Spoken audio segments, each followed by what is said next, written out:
Harold and Margaret Langston were supposed to be celebrating a lifetime of love. Instead, only one of them would survive the day.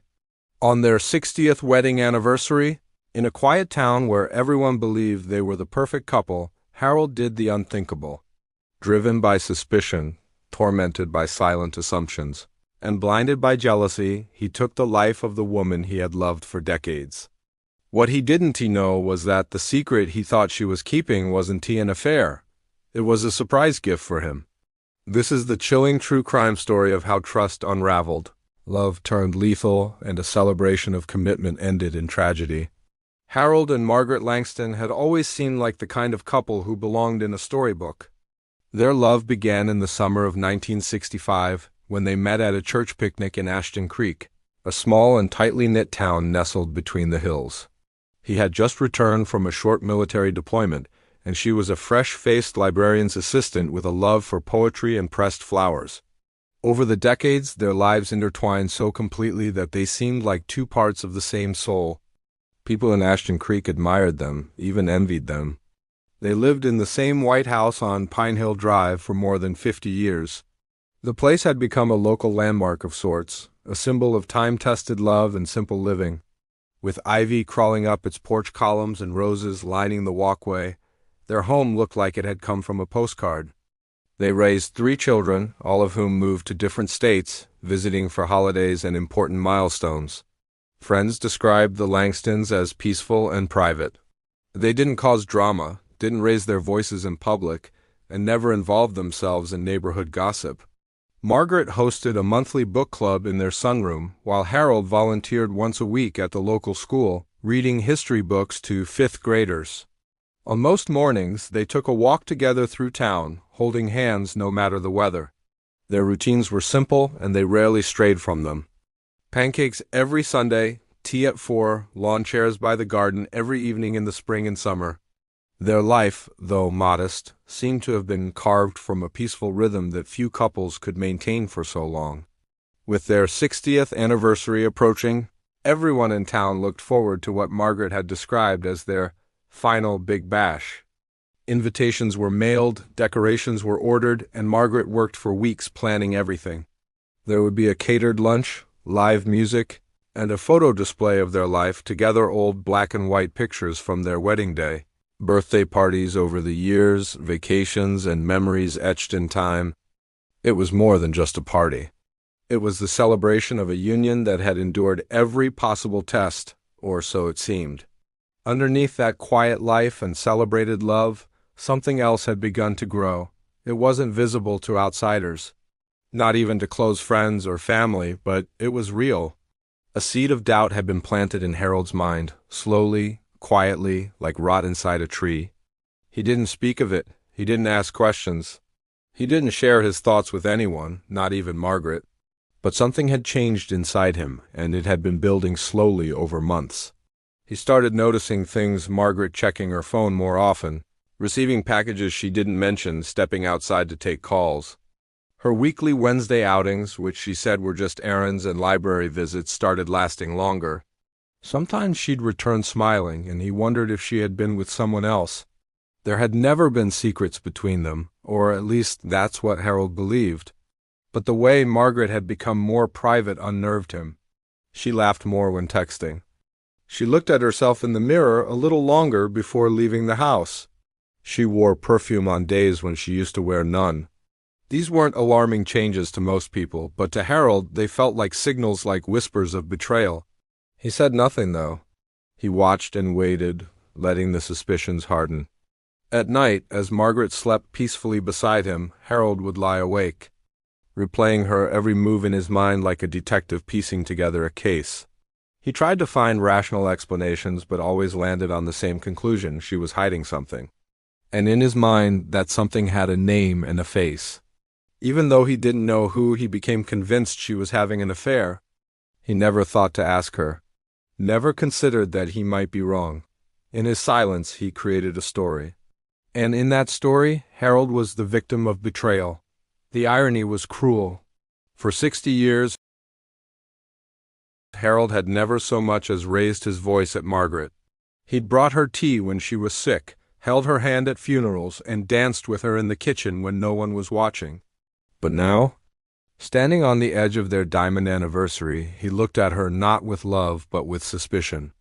No one else saw the change in him, not the neighbors, not the friends arriving for the party. Everyone still believed they were witnessing a love story entering its final, golden chapter. But for Harold Langston, the story he saw was different. It was dark. It was bitter. And it was about to end in a way no one could have imagined. Harold became a stranger in his own life. Every day felt heavier, as though the very walls of his beloved home were closing in on him. He couldn't look at Margaret without imagining another man's hands brushing against hers. Couldn't he hear her voice without wondering if she had used the same soft tone with someone else? The doubt had become a living, breathing thing inside him, something he fed daily with assumptions, glances, and silences. It wasn't just the message from T that haunted him now, though it had been the spark. It was the way she smiled to herself when reading on the porch. The way she didn't mention certain errands anymore. The way her eyes darted when he asked casual questions about her day. He interpreted everything through the lens of suspicion. Margaret, once the center of his world, had become a puzzle he was desperate to solve. He started following her, slowly at first. One Wednesday morning, he waited until she left the house in her powder blue cardigan, then slipped on his old coat and drove behind her. He stayed far enough to avoid being seen. She stopped at a coffee shop on the far end of town, the kind of place they never visited together. Harold parked across the street, hiding behind a dusty windshield, heart pounding in his chest. 15 minutes later, she was joined by a man. Mid-60s, tall, gray-haired, and unfamiliar. They hugged briefly, then sat at a table by the window. Margaret looked relaxed, happy even. She leaned in as she spoke, nodding and smiling. Harold couldn't hear them, couldn't make out what was being said, but to him, it didn't matter. She had lied? She had said she was running errands? She hadn't mentioned meeting anyone. That omission was all the proof he needed. Harold stayed in his car the entire time, watching every gesture. They spoke for nearly an hour before Margaret got up, hugged the man again, and left. She didn't look over her shoulder. Didn't seem guilty. But to Harold, that only confirmed how practiced she must be. How long had this been going on? He drove home on autopilot, gripping the steering wheel like it might fly out of his hands. When Margaret returned, she kissed his cheek and told him she had picked up a few groceries. She even handed him his favorite peanut brittle from the market, a small gift, something she'd done countless times before. But this time, Harold didn't see love in the gesture. He saw guilt wrapped in sugar. The days that followed became a blur of paranoia.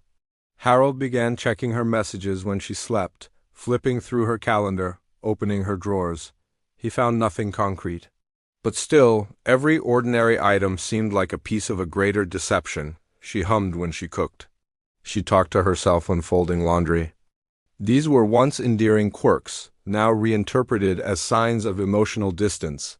He even started imagining arguments that never happened, rehearsing accusations in his mind, and planning questions he never asked.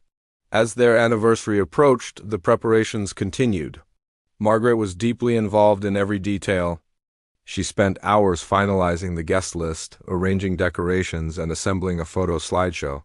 She laughed on the phone with their daughter, cried when she found an old anniversary card, and tucked away gifts she had wrapped for Harold. It was going to be a grand celebration, and everyone could see how much effort she was putting into it. To others she seemed radiant. But to Harold, every bit of excitement was another mask. He told no one what he had seen at the cafe. He didn't mention the message or the man. But in his heart, a plan was forming. A storm was building in his chest, one that wouldn't pass with time or reason. He felt humiliated, betrayed, invisible. 60 years of marriage, he told himself, and this is how it ends? He had sacrificed everything for their life together. Given up dreams, moved towns, worked extra shifts, endured grief and hardship, and now she was slipping away, right in front of him. Margaret, unaware of the storm inside her husband, continued to decorate their garden, hanging fairy lights and polishing their wedding photo frames. She still saw Harold as her anchor, her constant, But Harold no longer saw her as the woman he married. He saw a stranger living in his house, plotting behind his back. And as the calendar crept closer to June 10th, he wasn't counting down to a celebration. He was counting down to something else, something final, something he believed would make the lies stop once and for all. The day of their 60th wedding anniversary arrived with sunshine and soft winds, the kind of weather that seemed handpicked for joy. The Langston home was buzzing with activity from the early morning hours. White chairs were arranged neatly on the lawn, a long table was draped in gold-trimmed linen, and photographs from every chapter of Harold and Margaret S. life were displayed on boards near the garden. Their children had arrived the night before. Their grandchildren were chasing each other through the backyard, and the entire neighborhood seemed wrapped in warm anticipation. People came with gifts, cards, and hugs, excited to witness such a rare and heartwarming milestone. The mood was bright, but something was missing. Margaret never came outside. Guests asked politely where she was. Harold, dressed in a gray suit with a red tie she had chosen weeks ago, greeted each person with a nod and a strained smile. He explained that Margaret wasn't feeling well, that she'd decided to rest inside for a while. Most accepted the explanation without much question. After all, she was 80 years old. A little fatigue on such a big day wasn't unusual. Still, a few noticed the way Harold spoke calm but detached, not quite right. He moved stiffly through the motions of celebration, cutting the cake, thanking people for their kind words, and raising a toast that felt oddly hollow. His eyes, usually so warm and attentive to Margaret's every movement, now looked cold and far away. Inside the house, the dining room table still held the envelope Margaret had planned to give Harold that day. Inside it were handwritten letters from each of their children, collected secretly over the past few months. Margaret had wanted to surprise him, to remind him how loved and respected he was. She had planned to read a letter of her own aloud after the toast, a letter filled with gratitude, memories, and a confession that she had arranged to renew their vows in front of their friends. That moment never came. As the sun dipped behind the trees and guests began to leave, concern started to ripple quietly among the family. One of the grandchildren knocked softly on the bedroom door to check on Margaret. There was no answer. Harold intercepted the growing worry by insisting that she had fallen asleep and needed rest. "Let her be," he told them. She didn't want the fuss today. Still, something about his demeanor unsettled his eldest daughter, Joanne. As she loaded dishes into the sink, she noticed Harold's hands were trembling. He was pale, more so than usual. His suit sleeves had small specks of dirt on them. She asked if he needed help cleaning up, and he waved her off without looking at her. She watched him walk into the backyard alone, then disappear into the shed at the corner of the property. She thought nothing of it at the time, just her father seeking quiet. It wasn't until hours later, when the house had gone still and the last car pulled away from the curb, that Joanne sent Margaret a text. "Love the party? Hope you're feeling better." The message was delivered, but not read. She sent another. Then another, nothing. She tried calling, but it went to voicemail. Margaret never left her phone unanswered for long. Joanne returned to the house around 10 p.m. that night using the spare key under the mat. She found the bedroom untouched. The bed was perfectly made. Margaret's clothes for the party still hung in the open closet. The envelope with the letters sat on the dresser, unopened. Panic set in. She called her brothers. They drove in immediately. Soon, police were at the door, asking Harold questions he wasn't prepared for. His story wavered. He said Margaret left in the early morning to visit an old friend in another town, but he didn't know which one. He couldn't explain why her car was still in the driveway or why her purse and glasses were still inside. His hands shook as he spoke, and his voice had lost all the calm it carried earlier. A search of the house revealed nothing unusual until the officers moved to the backyard. One of them noticed fresh soil behind the shed, barely covered, a different color from the rest of the ground. It looked rushed, uneven. They began to dig. What they found beneath the surface was the body of Margaret Langston, wrapped tightly in a tarp, her wedding ring still on her finger. The celebration of 6 decades of marriage had turned into a crime scene. The quiet home on Pine Hill Drive was suddenly flooded with sirens, flashing lights, and stunned whispers from neighbors standing in their driveways. The man who had once been the pride of Ashton Creek was now sitting in the back of a squad car, staring blankly at the house he had shared with the woman he claimed to love. The arrest of Harold Langston sent shockwaves through Ashton Creek, in a town where everyone knew everyone, where crime rarely went beyond petty theft or a broken fence dispute. The news was almost impossible to believe. How could Harold, the same man who used to help kids, cross the street after school, the same man who planted flowers in the town square every spring, have murdered his wife on the very day they were meant to celebrate 60 years of marriage? Reporters arrived from neighboring cities, camping outside the once peaceful Langston residence. The garden, still adorned with anniversary decorations and wilting flower arrangements, became a grim backdrop to a story that felt too twisted to be real. Inside the police station, Harold sat quietly during questioning. He did not cry. He did not plead innocence. He answered each question with a flat voice, calm and calculated, as though he had already made peace with what he had done. He admitted to burying Margaret behind the shed.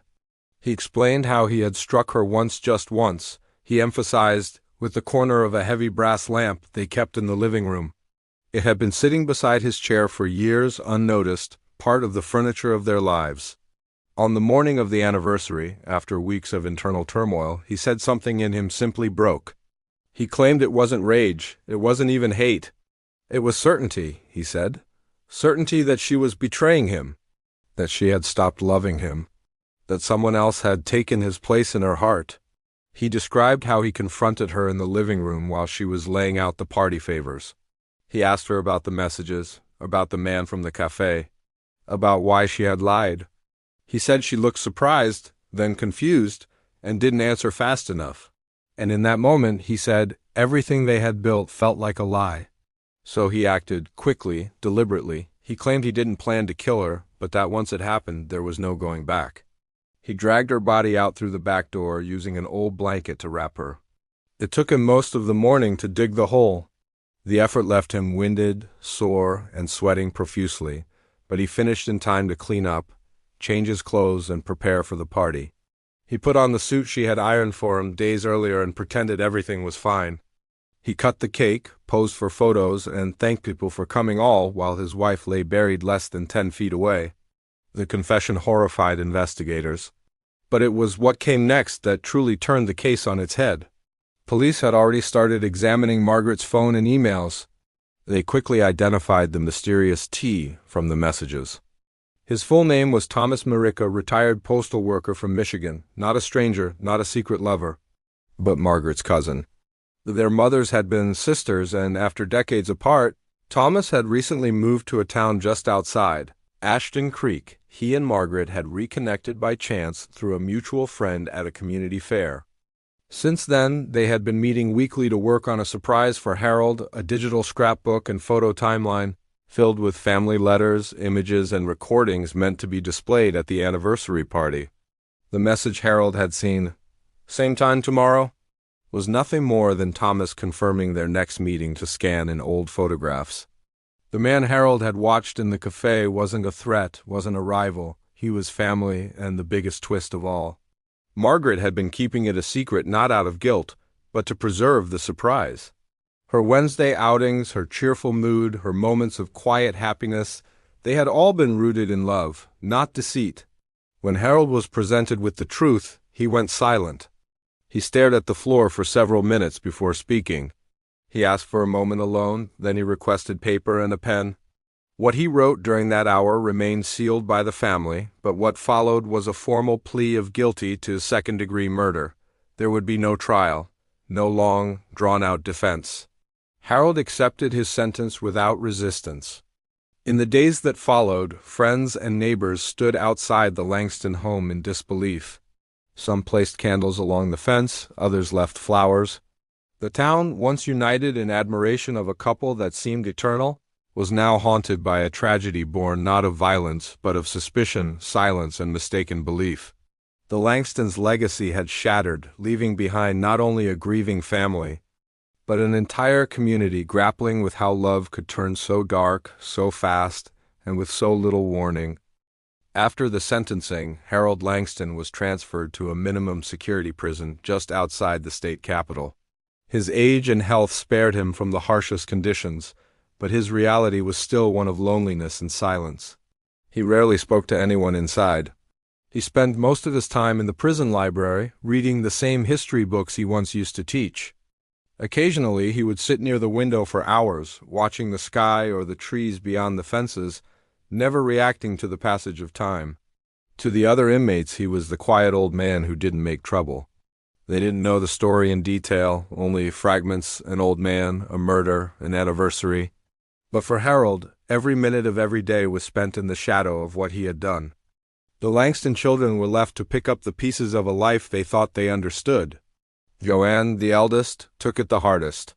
She couldn't reconcile the man who had taught her how to ride a bike and fix a leaky faucet with the one who had struck their mother and buried her in the yard. The trauma rippled through every corner of the family. Birthdays became quiet affairs. Holidays were subdued. Even the house on Pine Hill Drive, once filled with warmth and laughter, now stood empty. No one had the heart to sell it, yet no one wanted to live there either. It was Thomas Merrick who stepped forward and filled in the missing pieces. In a letter to the family, he shared how Margaret had reached out to him after hearing he'd moved nearby. They hadn't seen each other in decades, but reconnecting had been a joy for both. Margaret had wanted to give Harold the most heartfelt gift she could imagine for their 60th anniversary. She planned the scrapbook in secret, collecting letters from family members, scanning childhood photos, and even recording audio clips from their grandchildren. Thomas helped with the technical side of it, driving in every Wednesday with his laptop and scanner. They always met in public places: libraries, coffee shops, community centers, so Margaret wouldn't be spotted and spoil the surprise. She had never suspected Harold's growing suspicion. She believed their marriage was still solid, still full of mutual trust. When she talked about Harold, she still spoke with admiration, calling him her steady place and saying how lucky she was to have spent her life beside him. In her notes for the anniversary speech she never got to deliver, she had written, "After all these years, you are still the one I want to wake up beside every morning. You are the beginning and the end of my story." The depth of her love, so clearly preserved in her writing and actions, only made the tragedy harder to bear. The town of Ashton Creek held a small memorial weeks after her funeral. Dozens gathered in the garden she had once tended. Neighbors planted new flowers in her honor, and her grandchildren released white balloons into the sky. The cherry tree, the one Margaret had planted the spring after their wedding, stood tall in the center of the yard. Beneath it now lay a polished stone etched with her name and the words, "She lived with love. She left with grace." No one mentioned Harold's name that day. His absence spoke volumes. Though he had once been seen as the other half of the legendary love story, his name now carried the weight of betrayal.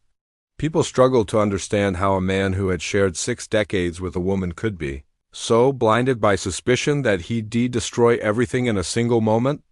Therapists and grief counselors visited the family, helping them navigate a pain made worse by its senselessness. In prison, Harold received letters from his children, though they became less frequent over time. None of them visited. He wrote back when he could, always in the same neat, controlled handwriting. He never made excuses. He never asked for pity. What he did ask for, again and again, was their forgiveness, something they weren't sure they could give. Years passed. The Langston home eventually sold to a young couple new to the town. The garden was replanted, the paint refreshed, and new memories began to take root. But in Ashton Creek, people still remembered. They remembered the cake, the celebration, the smiling photographs taken hours before everything fell apart. They remembered how love, when shadowed by doubt and silence, could twist into something unrecognizable. And they remembered Margaret not just as a victim, but as a woman who had loved deeply and without hesitation, even to the very end.